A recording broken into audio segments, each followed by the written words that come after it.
Hey, what's going on, guys? Today we're going to be taking a look at the Scout, the last class we need to do here for the Deep Rock Galactic class overview series. Once this is done, obviously all the classes are covered. I might do some stuff on specific guns and my opinions on them, especially the guns that I haven't unlocked currently. But we'll see what happens after that.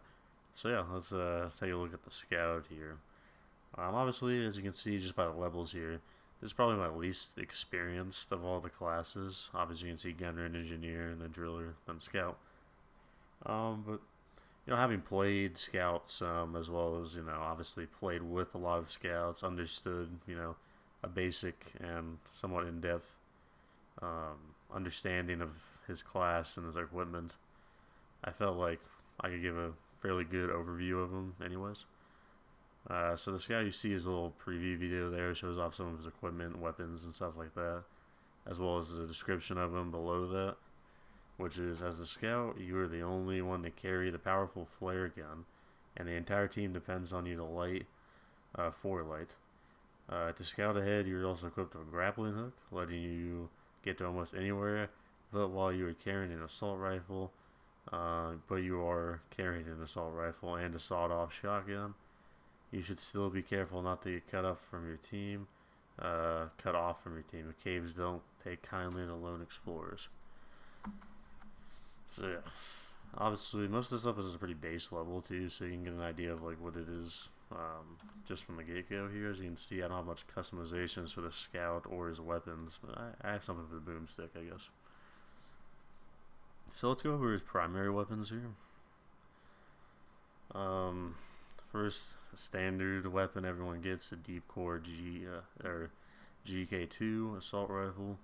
Looks like a fairly, obviously there's a little futuristic flair to it, but it looks like probably one of the most wrap around your head, somewhat conceivable weapon in Deep Rock, other than the minigun, of course, I guess.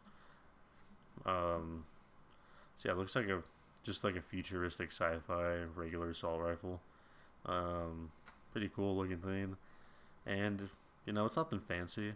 You're not the gunner. You're not the miner. You're not the engineer of his turrets. Your job really isn't to lay down mass amounts of fire and damage. It's as a scout. It's really more oriented towards mobility and support.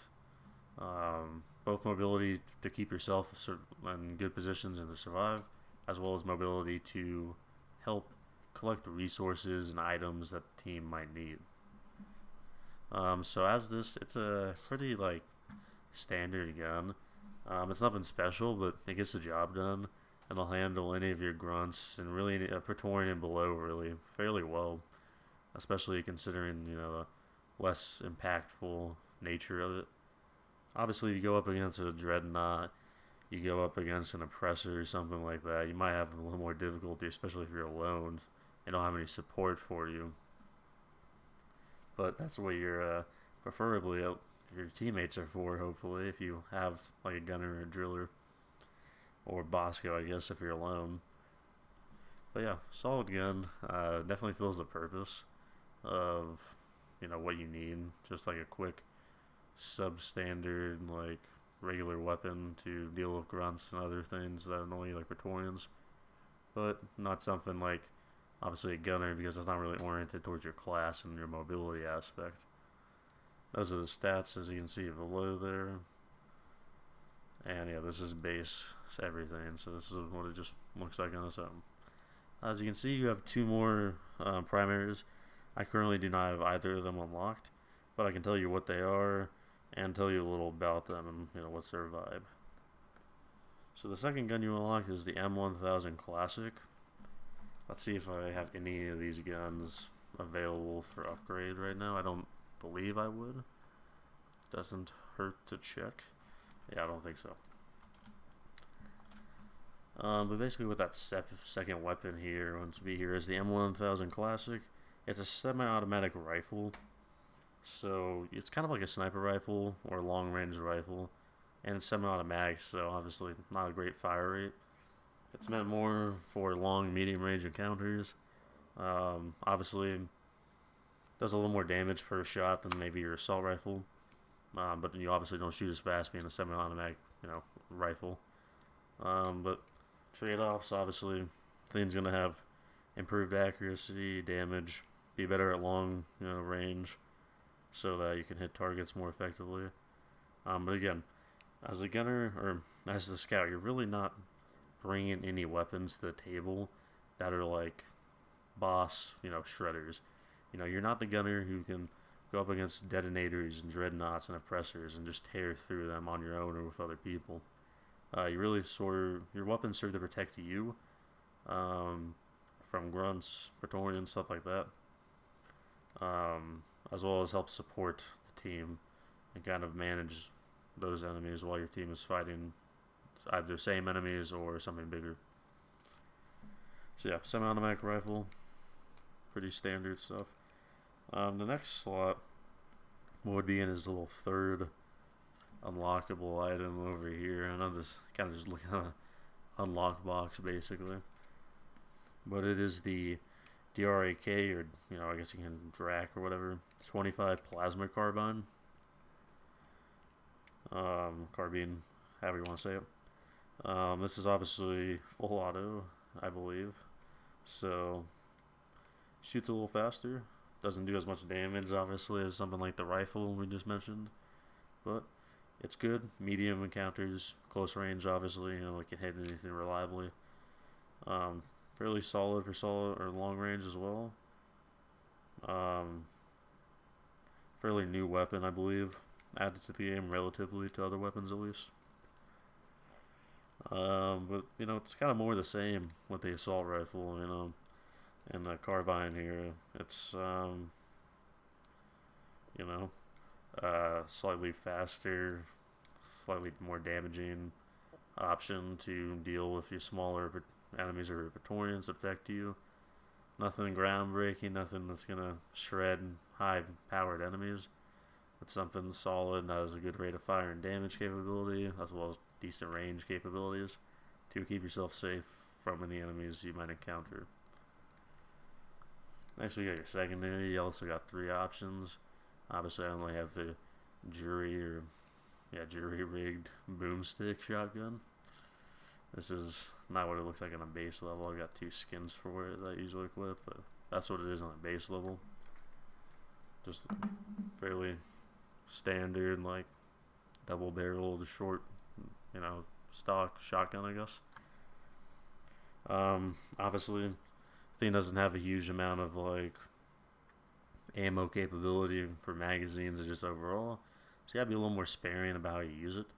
But obviously, especially at close range, not a long range or even a really medium range weapon per se.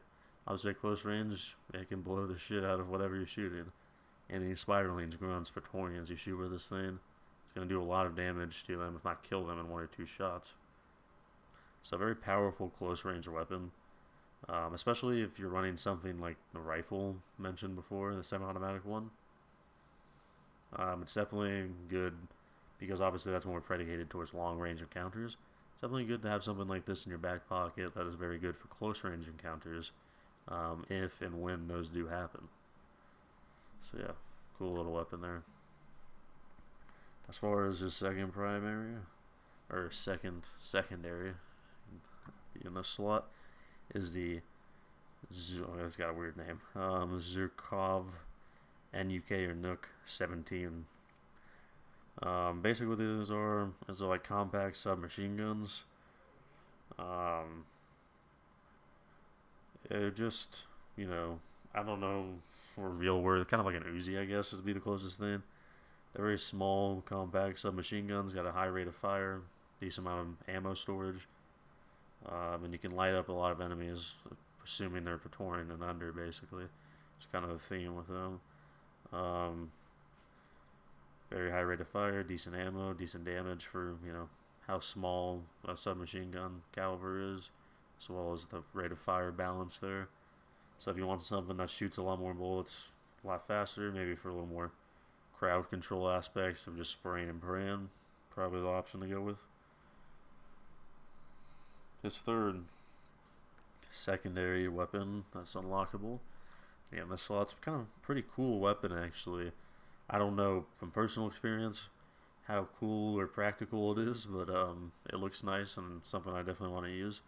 It is the Shanka Bolt Shark X80. If the name didn't give it away, it's a crossbow. So it is a crossbow. It's not too unsimilar. It basically just looks like a regular crossbow you could find today. Honestly, it's got the footstep through, the bolts, the limbs, the cables, and everything really looks fairly similar. Um, so yeah, looks like a cool weapon. Obviously, a very unique weapon where you don't really get much bows and arrows and crossbows or anything in Deep Rock for the most part. Because obviously it's more predicated around guns because they're usually more effective. Yeah, definitely a cool weapon to pick up and use if you want. Um, Obviously, as it being a crossbow, it probably, it obviously doesn't have the firepower or even the rate of fire as even something like the boomstick, but especially not the submachine guns. As it's load arrow, shoot. Semi-automatic, I guess, if you can even qualify a crossbow as that, because they're all basically that. Um, so yeah, cool weapon to use. Obviously, slow rate of fire, more deliberate with where your shots go, because you only get one shot before you have to reload. It being a crossbow, but obviously does a fair amount of damage for a bolt to counterbalance the slow rate of fire that comes with it.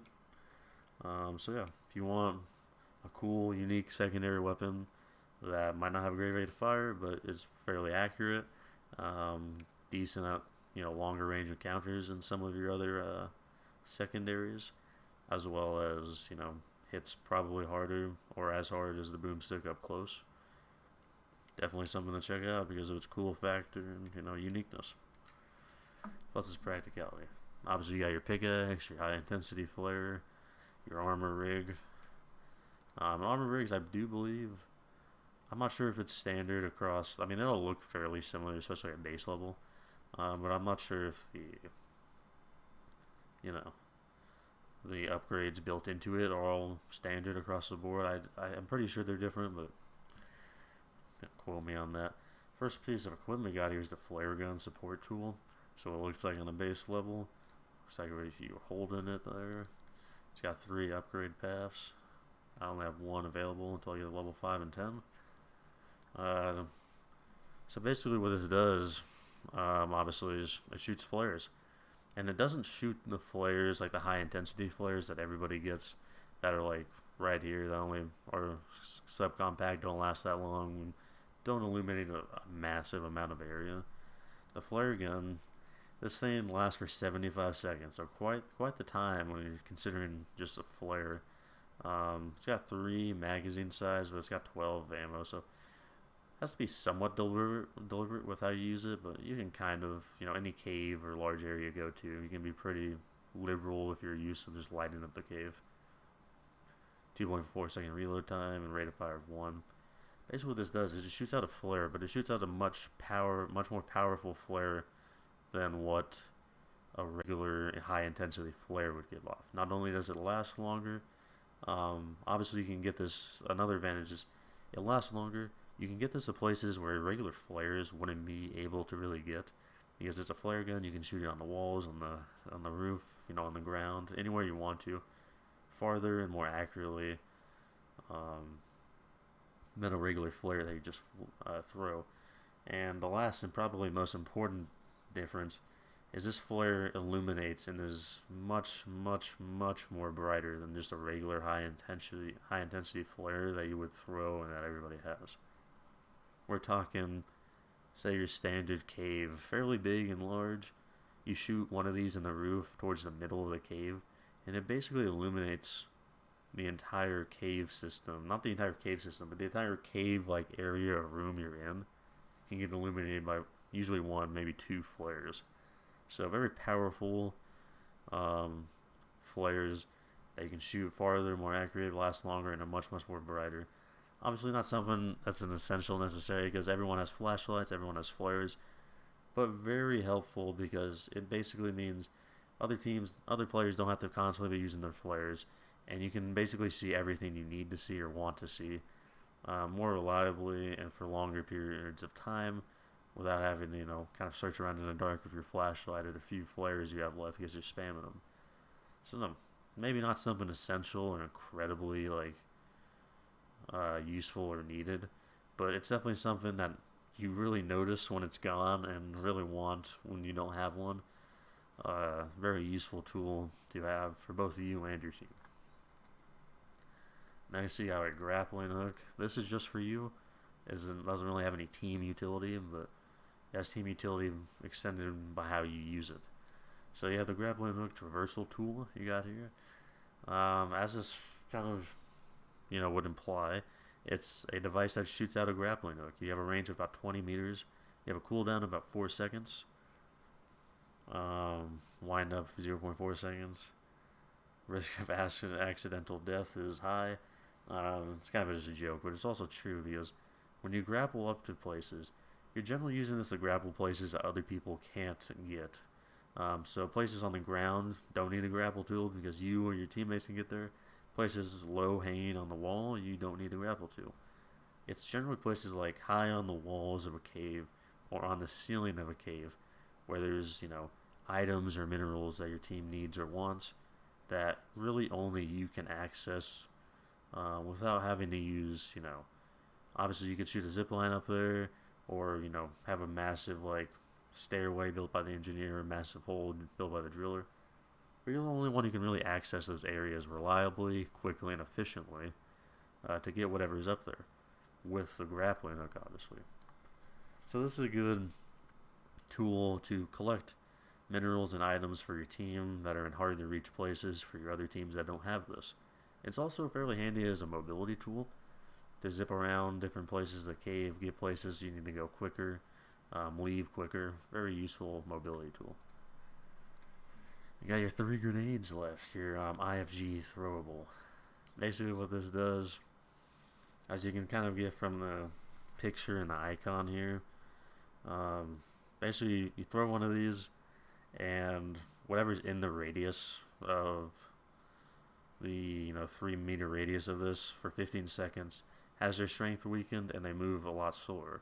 So it's basically just a dampening grenade, but it's very useful and cool to use because having enemies slow down and weaker might not, especially by the percentage, might not seem like a huge deal, but once they're in it and you're actually using it, it's pretty nice to have and helps manage a lot of enemies.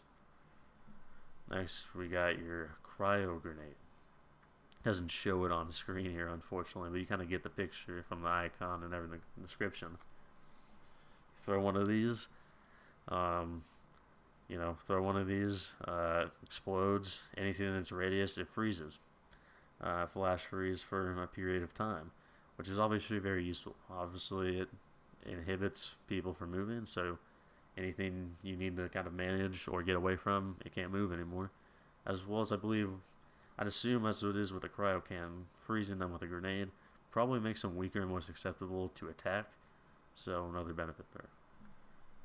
Next, we got the Pheromone Canister. As you can kind of see from the icon there, from my blocking it.